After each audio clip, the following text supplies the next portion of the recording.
Hey there, viewers, and welcome back to the Self-Made Auto Channel. Got a 2014 Chevrolet, it's the Impala. It's got the big 2.5 and it has a battery that likes to go dead overnight.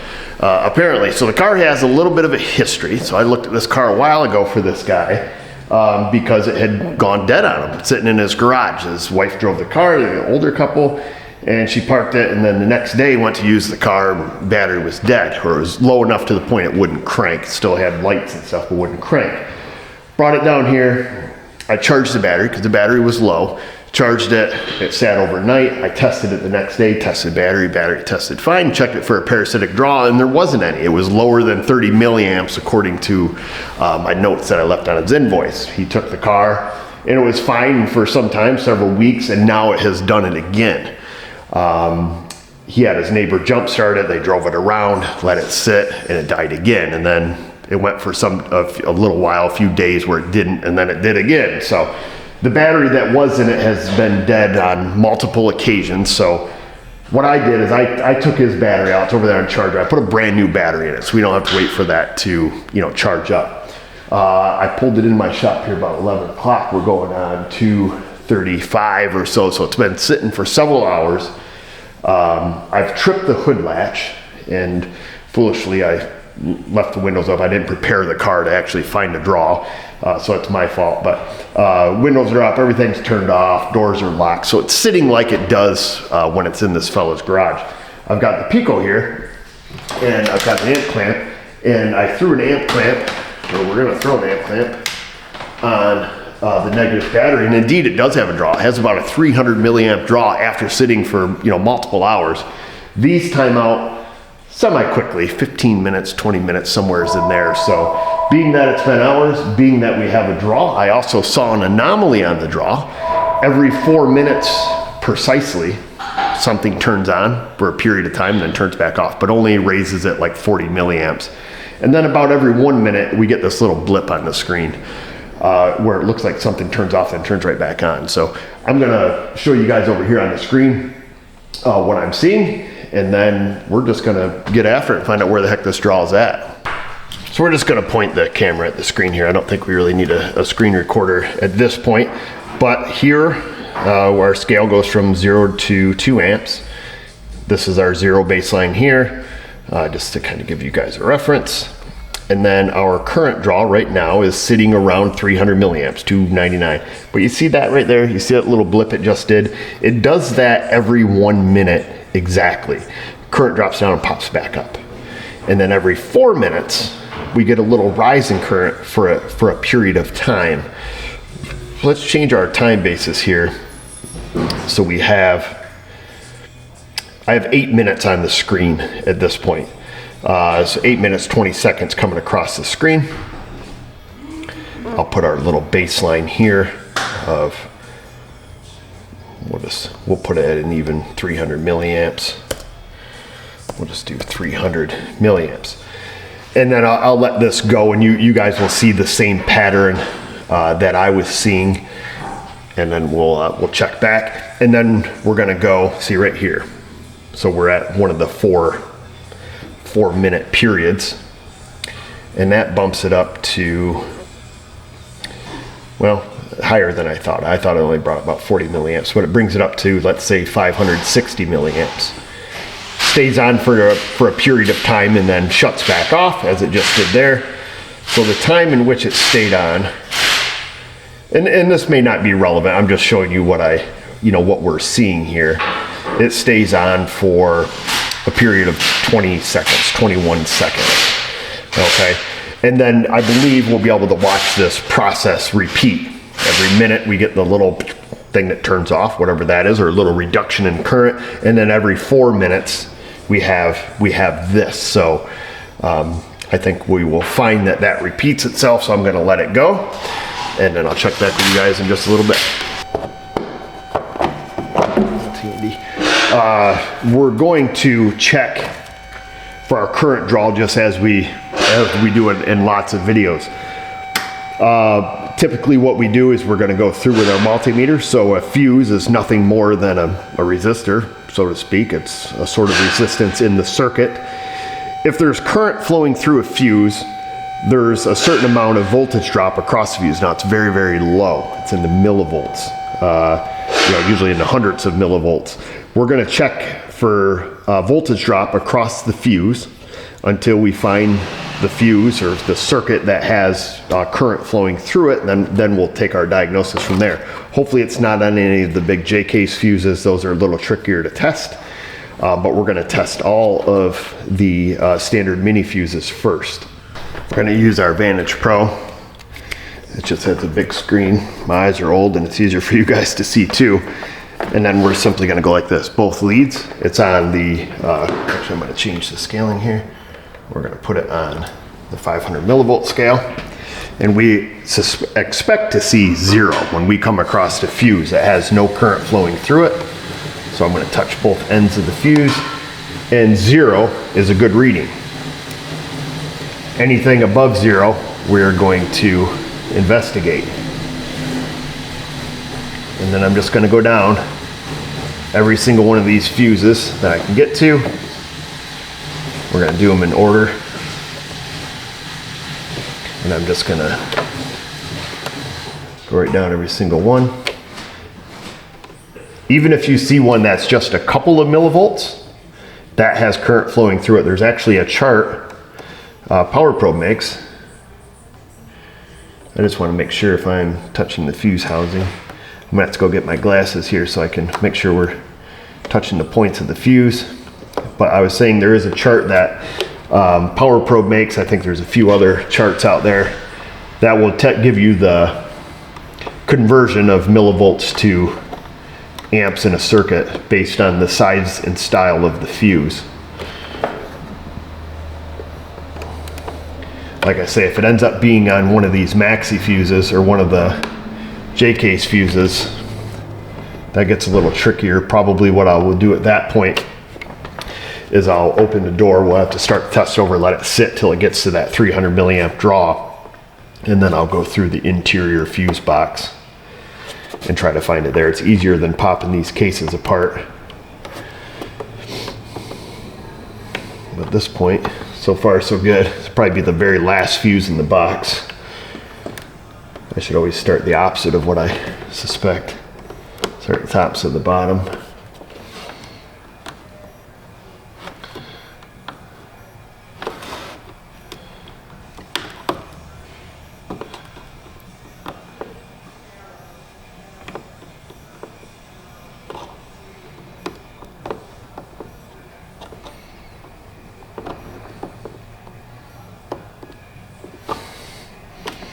Well, we're running out of fuses here pretty quick.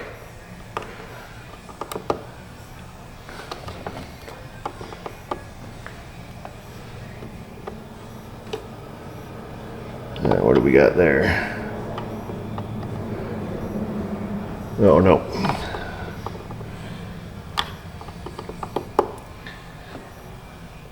Nope. All right, so we've got something here. It's kind of funny because it's not the last fuse, unless I was on it wrong here. Let me make sure I'm definitely on the pins. Yeah, get my freaking eyes to focus here. Yeah, no, it must have been just some ghost voltage that I was not on the pins correctly. Yeah, shoot, I was gonna say, it's the second to last one we checked. Dang it. All right, so all the open fuses that are easy to get to all read 0. 300 milliamps, that's almost like a interior light or something. But with that pulsing on or temporarily turning off, I would be willing to bet we will find network activity.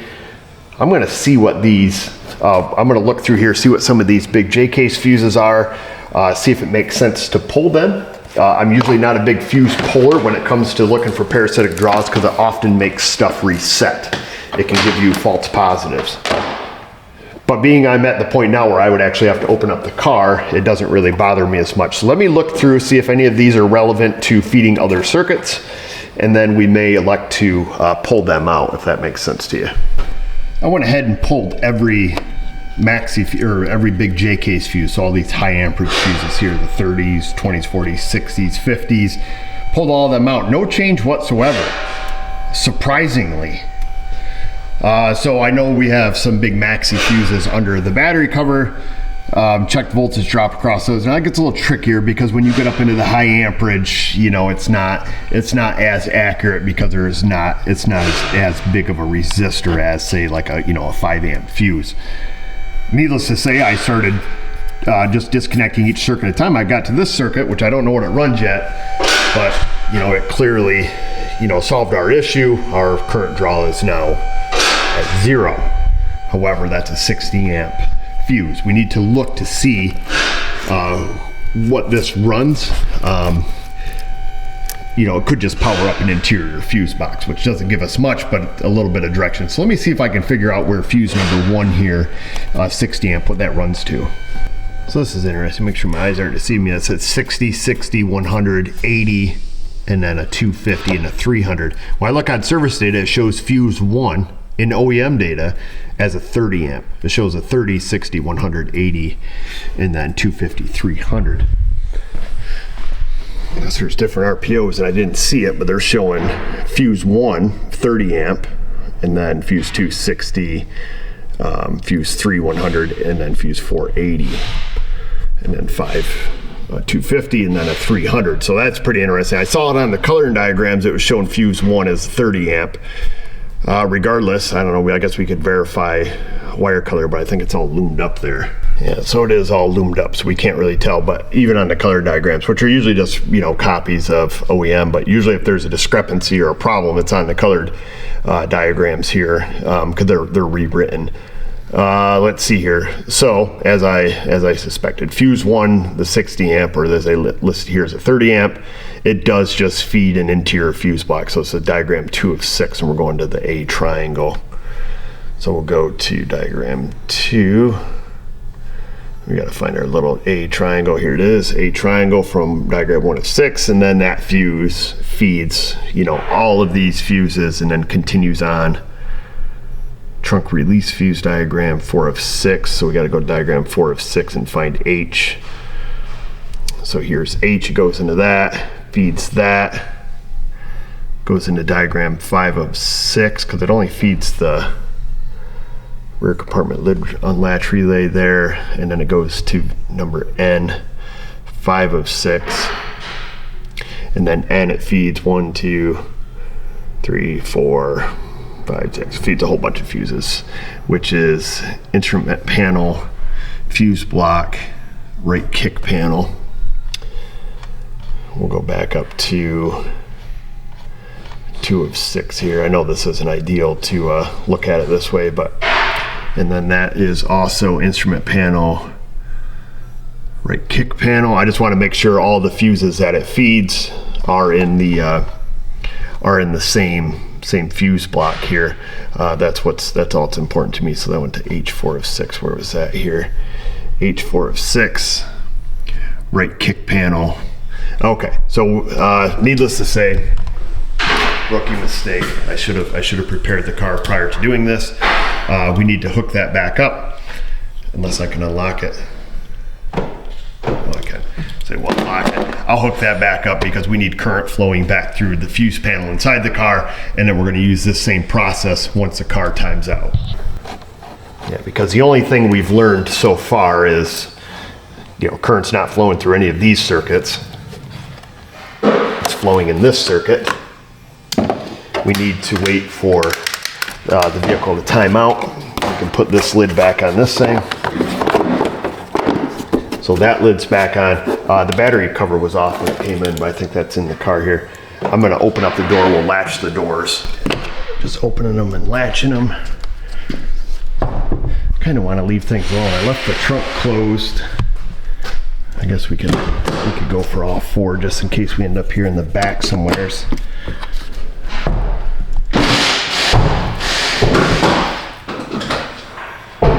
Okay, so now the car should think all the doors are closed. It should validate that by honking the horn when we lock it. Okay, so the car is locked. And now we just wait until we get back to that 300 milliamp draw that we had. And then we'll chase it down. We'll go look for that fuse panel on the passenger side kick panel. While we're looking at that, we're gonna see a lot of noise there, and that's because I have my laptop plugged in. If we unplug it, we lose a lot of that noise. So just so you know, for our intentions here, it doesn't really matter. I see we're down to, where are we at here? We're down to about 700 milliamps after just a couple minutes, but it's probably gonna take 10 minutes or so for that to come down to where we need it. And by passenger side instrument panel, they mean driver's side instrument panel. So here it is. There is none over on the passenger side. I looked in OEM data. They just call it the instrument panel fuse box. So it must be in translation onto the color diagram somewhere as that was lost. We're still drawing around 700 milliamps because it's only been just a few minutes. I'm going to get my stuff, get ready. We're going to see who's hot, who's not, and then go from there. But we need to wait for it to calm down first. So we're down to our original draw. I'm going to pop across these fuses. Make damn sure I'm on the pins right. Because let's see, if I just on a plastic case, yeah, see, this meter doesn't have enough float. Man, I hope I'm not screwing. But usually I use my other meter because it has a lot more ghost voltage, or when the leads are out in the open and I'm not making good contact, it just flies all over the place. So far nothing, everything's at 0. I'm trying to make darn sure I'm on the metal pins here. Interesting. 0's, all 0 so far. But we know that it's the wire that feeds this box. We proved that.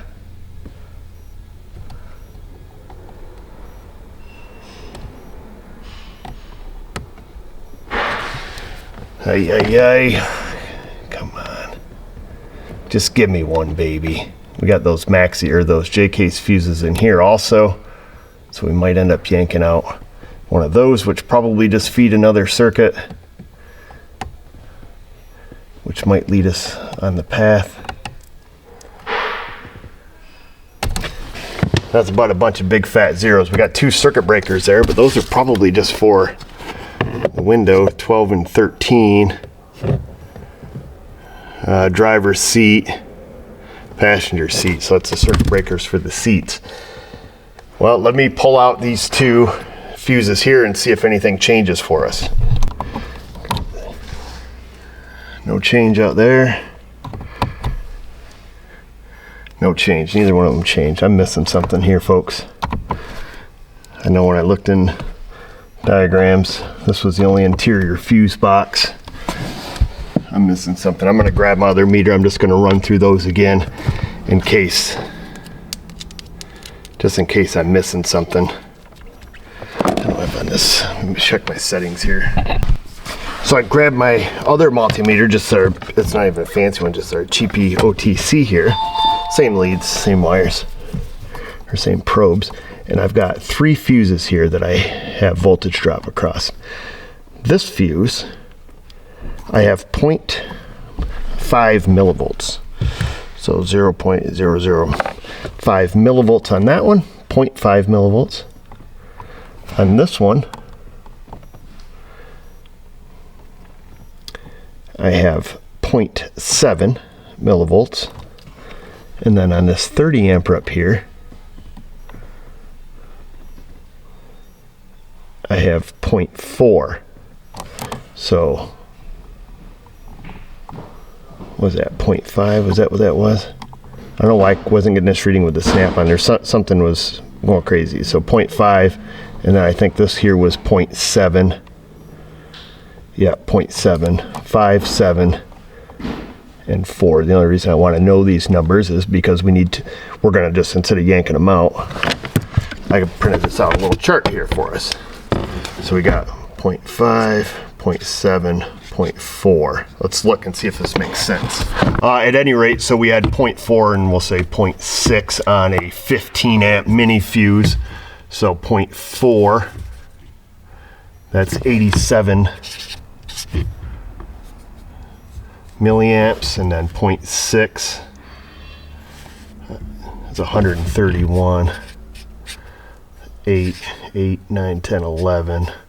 That's 218 milliamps that we're drawn down, and we're holding around 310. And then we had, what do we have on the green one? Was that green one 0.5? I think it was. So 0.5, and that says that's 270 millivolts. So that puts us over our threshold. So 8. So they're saying, you know, that's 488 millivolts. I just want to see which one, because I just want to see that. I don't know why. I always look at that. The charts aren't 100% super accurate. What do we need to know? We need to know what those two fuses are. So 4, 5, 15 amp RDO, so probably radio, and number 5 is 15 amp display. And then that one up there is number 18. And that says 30 amp logic mode. So I don't know what that means. But being that, looking at this, now I don't know if the radio has a certain amount of memory that's going to draw a certain amount of current.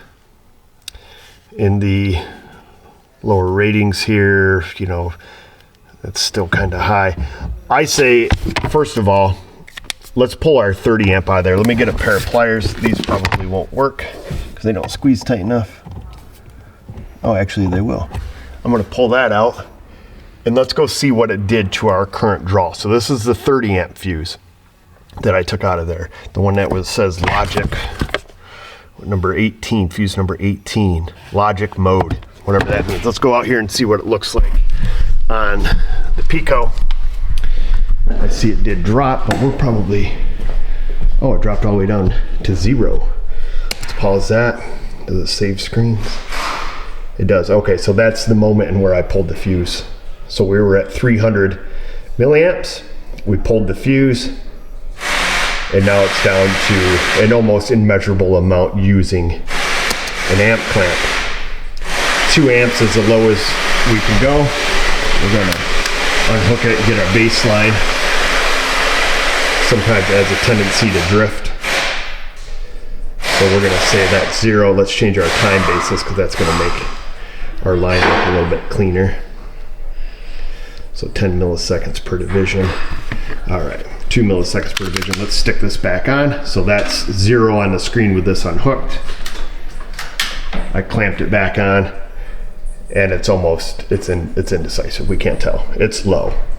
So what we need to do now is we need to find power distribution for fuse number 18 on the interior fuse box. So we'll go back to wire diagrams here. I'll find it for you, then I'll pull you guys back in power distribution, and then we're going to control F that baby, and we're going to go 18. We're going to type in the number 18 until we find fuse 18.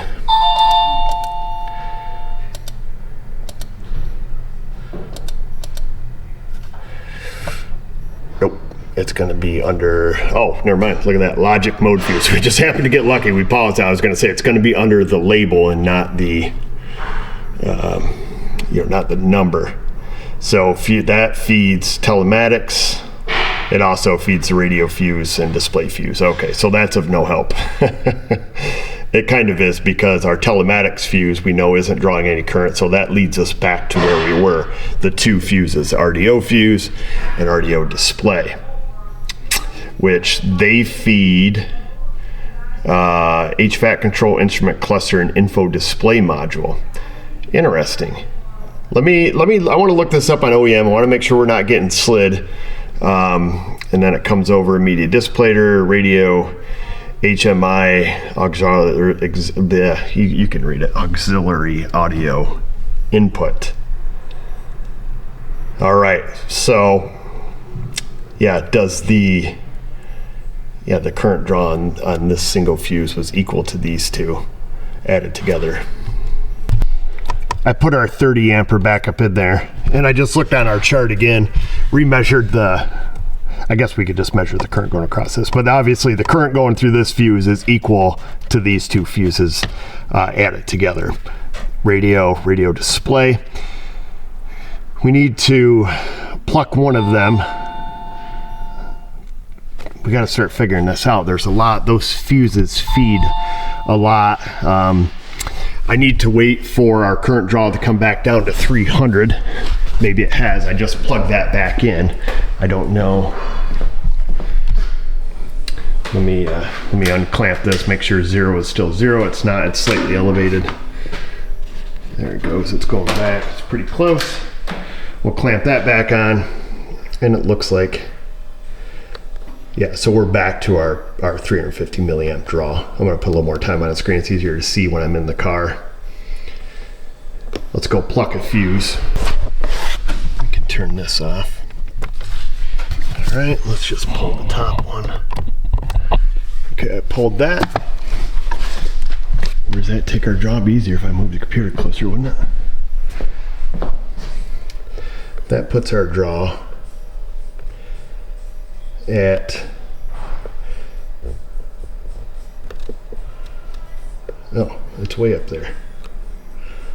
Oh, now it's way down there. Maybe things are timing out as they should. It keeps dropping down. Now that's at 13 milliamps now. Now using an amp clamp is not the most accurate way. Once you get down below 50 milliamps, it's pretty hit or miss. However, I think the difference between, you know, so this is 100 milliamps, that's 50, and this average here, you know, 20, you know, it's low. It's good. And that is by removing a single fuse. Now I'm going to put that fuse back in, because this is going to help us narrow this down. I'm going to install the top fuse here. That put our draw way back up. And then I'm just going to unplug just the bottom fuse. I think that one was the display, RDO display, I think it said. Let's just look here, because one may be causing the other to become active is what I'm getting at. So it's number 5, yeah, display, is all it says is display.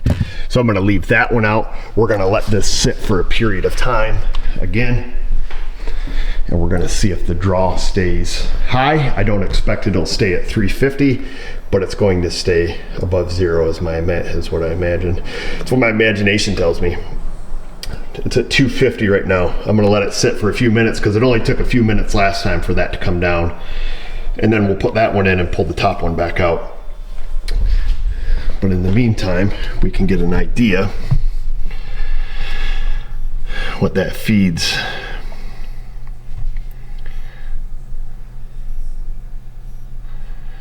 Wait a minute here, am I looking at this wrong? Oh yeah, no, the power comes in the bottom. I'm used to the power coming into the top of the fuses, but in this case, the power from the logic comes in on the diagram from the bottom of the fuses, which is confusing me. So this fuse we have out currently, but we don't suspect it's going to fix anything. This fuse, when we pulled out the RDO, it did fix stuff. It brought it down to 0. HMI, radio, media disc player, auxiliary audio input. So that feeds 4 things. So we have 4 components that we could track down where's the current going. Once we are definitive, at this point it should have been down.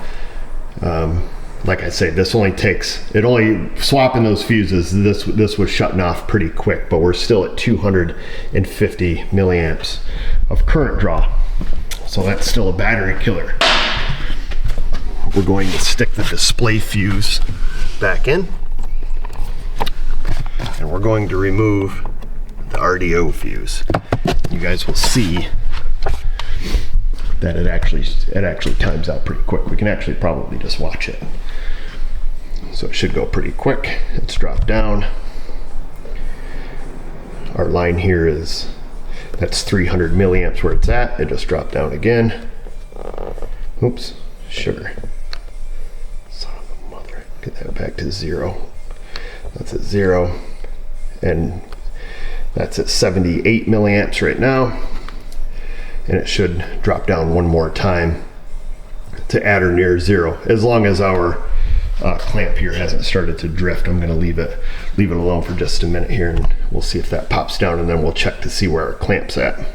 And there we are. Just about the same time I turn off the camera, it drops down to immeasurable amounts, less than 20, somewhere around there. It's fixed. Basically, is what I'm saying, in a matter of a couple minutes. So we know exactly which fuse the current is going out on. It's going out on the RDO fuse, and it feeds these components. We do not have navigation, so I don't know if that means HMI control module only if it has navigation. At this point, I'm going to look on a factory diagram. This does not go where these break out, they go to a splice. This J207 or J200, which kind of stinks. It'd be nice if they went to a connector. 9.5 centimeters left of branches to right of instrument panel components. We might be able to find that. I don't know if it's going to be super helpful. Let's identify if we have a media disc player, radio, HMI, or this auxiliary input. This is a pretty stripped down car. We may not have any of this except the radio and maybe the auxiliary input. So let's figure this out. So I found the factory diagram. Fuse 4, 15 amp. Comes out, goes to J200, which might be I thought it was a splice, but it might be a junction. And then coming down here to the HMI, it says here in this box, IO5, IO6, which that's going to be the RPO code. This car, by VIN number, is IO3, radio infotainment system base. So we have no HMI module, and I do not believe that we have a media disc player. I did look in the RPOs and I do not see that, but it's interesting that it doesn't show an RPO, breakout on that, like it does over here, like UE1. It doesn't show it there, so I'm going to double check that. But we definitely have a radio. I'm going to see if we have A33 media disc player, and then we're going to check this auxiliary audio input. My suspicion, I'm leaning on, perhaps a bad radio. That's my suspicion. I don't know if this radio module, this A11 radio module, if that's actually built into the radio, display that you see, or if it's like that one Chevy truck we did a video on where it's its own separate module. So that we're gonna have to check into. So let me look into some of this. If we have A11 radio, A33 media disc player, or this X83 auxiliary audio input, which I'm certain it probably has. Service info here, A33 media disc player in passenger compartment, front center on instrument panel, below and forward of radio controls. So that's easy enough to sounds like if it's got a slot and a dash. Oh, look at that, it does. So we've got this media player here. So, interesting. I didn't think these stripped down had that, but yeah, okay. So we do have media player, so that's why it didn't have an RPO breakout there. So I guess that is a potential. And then A11, right, that was rated A11 radio in patch compartment, right or front right in instrument panel near instrument panel, so panel courtesy lamp right, rear of instrument panel components. Number 2 is going to be A11 radio. That's for all the so 1, 2. Okay, so this is the back of the instrument panel. So yeah, it must be its own little module off to the side. It's not the actual display, which I think maybe I didn't do a video on that, but perhaps we did, where we had a Chevy, something wrong with the radio module. I think it was killing, or maybe that was HVAC module. I don't know. They got so many dang modules in these cars anymore. It's kind of silly. Okay, X1, X2, those are connector numbers. This is for the different RPOs. A11, X7, IO3. Okay, that's the connector. All right, let me do some more poking here, folks. We got to find some direction, and we'll go from there. Hoping you guys are following along so far as the process of how we got where we got. You have to know which circuit is drawing current in order to find, this ghost voltage or dark current, as Subaru calls it. We have to know where it's going. So hopefully that you followed along there, how we found out where that was going. If not, put something in the comment section. Somebody will help you out. A lot of super smart people that watch our channel and, can fill in those blanks if I don't see them. I've got to work on this Honda for right now, but now that we know exactly which fuse, which fuse, I guess. We don't know which leg of that circuit it's going down on, but we have three options. We got the auxiliary input, we have the radio itself, and we have the media disc player. So we have three places that this current can be going. And now we need to figure out the best next step to figure that out. Where is that junction? Can we get on that junction, throw a current clamp on one of those three wires? One of those three wires is going to be active. If that's not a possibility, then the next step is to get to each component so we can get to that wire and throw a current clamp on it and see, which one of these components is consuming current, and then why. Knowing that we have a disc player, I don't know if these folks have CDs. I do know that the lady who drives the car secretly told me she has Sirius XM but hasn't told her husband because she doesn't want him to know that she's paying for XM. Something like that. Old people are kind of funny. But that's neither here nor there. So I don't know if maybe she used the CD player once. Maybe that's going wonky now and it's stuck in this endless loop. But I've got to fix the Honda, so we're gonna end this one here. We're gonna turn this into a two-parter because I'm probably not gonna be able to look back on this until tomorrow. But now we have great direction. I'm happy about that. We're gonna leave the fuse out. The battery's not gonna go dead, and then we'll pick up on it. So we'll see you guys in the next one.